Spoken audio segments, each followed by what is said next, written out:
வணக்கம். ஒரு வியாபாரத்தில் பிராண்டுன்னு நம்ம ஒரு வார்த்தை சொல்லுவோம். அதாவது நம்முடைய வியாபாரத்தின் அடையாளம். இந்த அடையாளத்துக்கு நாம் லோகோ டிசைன் பண்ணுவோம். கலர்லாம் நம்ம இப்படி தான் இருக்கணும்னு முடிவு பண்ணுவோம். எழுத்துக்கள் இப்படி தான் இருக்கணும்னு நம்ம முடிவு பண்ணுவோம். அதே மாதிரி இது வெப்சைட்லையாக இருக்கட்டும், சோஷியல் மீடியாவில் ஃபேஸ்புக்கு, இன்ஸ்டாகிராம் எல்லாத்துலேயும் எப்படி இருக்கணும்னு நம்ம முடிவு பண்ணுவோம்.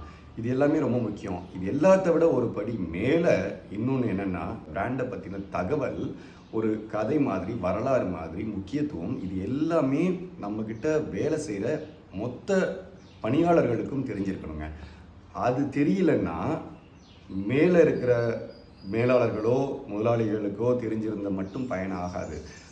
ஒட்டுமொத்த கடைநிலை ஊழியர் வரைக்கும் பிராண்டை பற்றின தகவல் தெரிந்திருந்தால்தான் அது வாடிக்கையாளர்கள்ட்ட போய் சேரும். நாம் நினச்சது நல்லபடியாக நடக்கும். வாடிக்கையாளர்களுக்கு போகணுன்னா பணியாளர்களுக்கு பிராண்டை பற்றி தெரிஞ்சிருக்கணும். நன்றி.